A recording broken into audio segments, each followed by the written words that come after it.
Assalamualaikum warahmatullahi wabarakatuh. Perkenalkan, saya Mia Putri Suci Anggraini, NPM 2019-010017. Program Studi Ilmu Hukum, Fakultas Hukum, Universitas Islam Batik Surakarta. Yang saya hormati kepada dosen pembimbing saya, yaitu yang pertama, Ibu Norma Dewi, Sarjana Hukum, Magister Hukum. Kemudian yang kedua, Ibu Suparwi, Sarjana Hukum, Magister Hukum. Pada kesempatan hari ini, saya akan mempresentasikan proposal penelitian saya dengan judul Penyelesaian Sengketa Harta Warisan yang dikuasai oleh salah satu ahli waris, studi putusan nomor 10 garing PDTG garing 2020 garing PN-SKT. Latar belakang. Di dalam kehidupan, manusia mengadakan hukuman-hukum satu sama lain, serta mengadakan kerjasama untuk memperoleh keperluan hidupnya, di mana hubungan hukum itu akan menimbulkan hak dan kewajiban yang timbul balik dan harus dilaksanakan oleh masing-masing pihak. Hubungan hukum dapat terjadi antara perkawinan, hutang piutang, warisan, jual beli, dan sebagainya. Sehingga dalam hubungan hukum tersebut dapat mengakibatkan perselisihan atau kelalaian di dalam pelaksanaan kewajiban kepada pihak-pihak lain, sehingga pihak yang dirugikan tersebut berusaha untuk memulihkan kembali hak-hak yang telah dirugikan atau terganggu tersebut. Harta warisan merupakan hal yang telah terikat oleh hukum di antara para pewaris dengan ahli waris, yaitu dalam bentuk bagian-bagian dari para ahli waris. Harta warisan ini dikenal dengan istilah legitim porti atau bagian-bagian yang mutlak.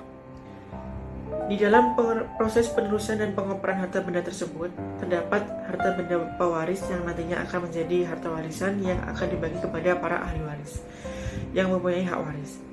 Karena harta warisan belum terbagi, maka masing-masing para ahli waris masih mempunyai hak yang sama atas harta warisan tersebut. Jika ada lebih dari seorang ahli waris, maka harta warisan itu merupakan mede agendum atau hak milik bersama.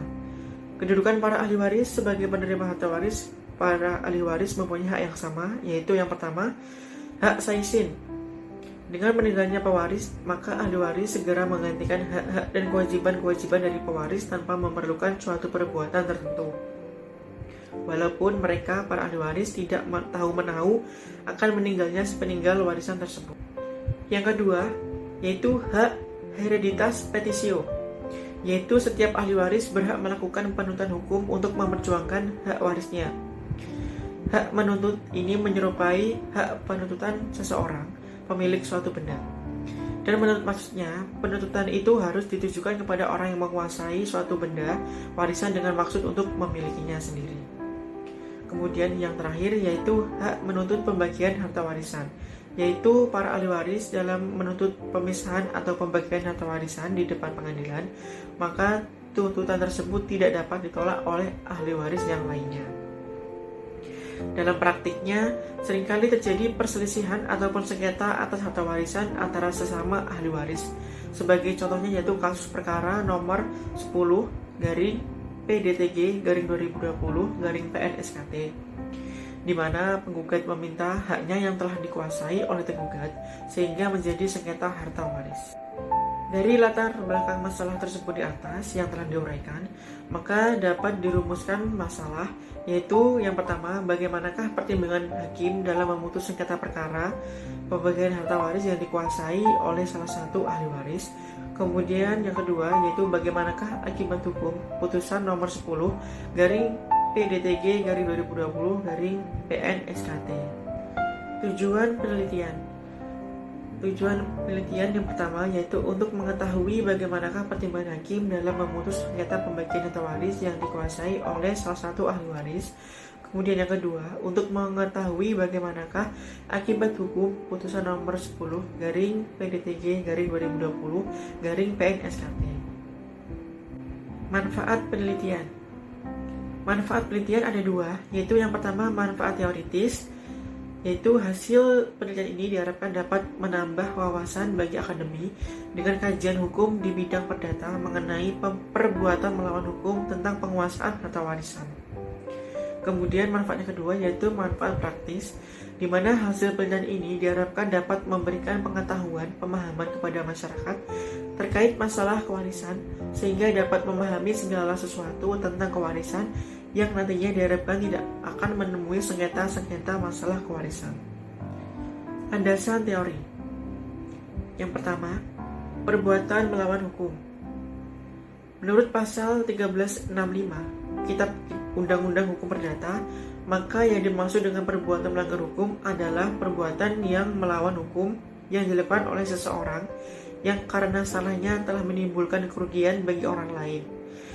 Di dalam ilmu hukum mengenal 3 kategori dari perbuatan melawan hukum, yaitu yang pertama, perbuatan melawan hukum karena kesengajaan, yang kedua, perbuatan melawan hukum tanpa kesalahan, yang ketiga, perbuatan melawan hukum karena kelalaian. Jadi, setiap perbuatan yang melanggar hukum, baik sengaja maupun tidak sengaja, yang sifatnya melanggar, berarti unsur kesengajaan dan kelalaian di sini telah terpenuhi. Yang kedua, penguasaan harta warisan.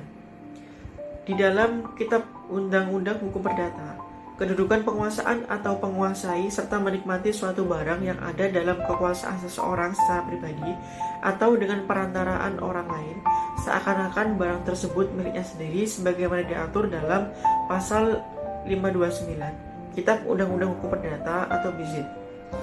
BIZIT adalah kedudukan menguasai atau menikmati suatu barang yang ada dalam kekuasaan seseorang secara pribadi atau perantara orang lain, seakan-akan barang tersebut adalah miliknya sendiri. BIZIT atas benda dibagi menjadi 2, yaitu BIZIT yang beretikat baik, yaitu apabila pemegang BIZIT memperoleh benda itu tanpa adanya cacat di dalamnya, dan kemudian BIZIT yang kedua yaitu BIZIT beretikat buruk, apabila pemegangnya menguasai bahwa benda yang dikuasainya bukan miliknya. Kemudian yang ketiga, waris. Waris ialah semua harta benda yang ditinggalkan oleh seseorang yang telah meninggal dunia, baik berupa benda bergerak maupun tetap, termasuk barang atau uang pinjaman, dan juga barang yang ada sangkut pautnya dengan hak orang lain. Misalnya, barang yang digadaikan sebagai jaminan atas hutangnya ketika pewaris masih hidup. Kemudian, asas-asas dalam kewarisan ada 3, yaitu asas individual, asas bilateral, kemudian ada asas penderajatan. Yang keempat, harta warisan. Harta warisan adalah harta kekayaan yang ditinggalkan oleh seseorang yang telah meninggal dunia kepada ahli warisnya. Wujud dari warisan menurut Kitab Undang-Undang Hukum Perdata ialah bahwa yang berpindah di dalam pewarisan adalah kekayaan si pewaris. Yang dimaksud dengan kekayaan si pewaris adalah hak dan kewajiban yang dapat dinilai dengan uang. Adapun hak dan kewajiban dapat dalam hukum keluarga pada prinsipnya tidak beralih kepada ahli warisnya. Penggolongan harta warisan yaitu yang pertama, harta peninggalan, yang kedua harta bawaan, yang ketiga harta pemberian, kemudian yang keempat ada harta pencarian. Metode penelitian. Jenis penelitian ini adalah yuridis normatif, yaitu suatu penelitian yang menekankan pada ilmu hukum. Pendekatan penelitian ini mengkaji berbagai data sekunder seperti peraturan perundang-undangan, teori hukum, dan pendapat para sarjana. Kemudian, sumber data utama dalam penelitian ini tentang kekuatan pembuktian dalam perkara perdata. Metode pengumpulan data dan penelitian ini adalah studi kepustakaan dan studi dokumen. Kemudian yang terakhir yaitu metode analisis data. Bahan dilakukan secara deduktif, yaitu menarik kesimpulan dari suatu permasalahan yang bersifat umum terhadap permasalahan konkret yang dihadapi. Jadwal penelitian. Pengajuan judul dilaksanakan pada minggu pertama bulan Oktober, kemudian penunjukan dosen pembimbing minggu kedua bulan Oktober, pengajuan proposal minggu ketiga dan keempat bulan November, seminar proposal minggu ketiga bulan Desember, pengumpulan data minggu pertama dan keempat bulan November, analisis data minggu kedua dan keempat bulan November, penulisan bab 1 minggu keempat bulan Desember, bab 2 minggu keempat bulan Desember, penulisan bab 3 minggu kedua bulan Januari, penulisan bab 4 minggu ketiga bulan Januari, penulisan bab 5 minggu keempat bulan Januari, kemudian penyelesaian skripsi minggu ke-1 bulan Januari, kemudian laporan dan seminar skripsi minggu ke-3 bulan Januari. Sistematika laporan. Bab 1 pendahuluan meliputi latar belakang, rumusan masalah, tujuan penelitian, manfaat penelitian, landasan teori, metode penelitian, jadwal penelitian, dan sistematika penulisan. Bab 2 tinjauan umum meliputi tinjauan perbuatan melawan hukum, tinjauan penguasaan harta warisan, tinjauan waris, dan tinjauan harta warisan. Bab 3 deskripsi dan penelitian meliputi pengajian penelitian dengan studi putusan nomor 10/PDTG/2020/PNSKT.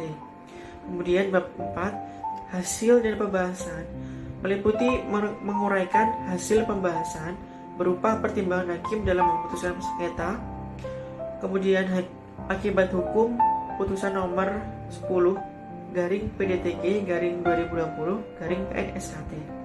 Kemudian yang terakhir bab 5 penutup berisi kesimpulan dan saran. Sekian presentasi proposal penelitian saya, semoga bermanfaat. Terima kasih. Wassalamualaikum warahmatullahi wabarakatuh.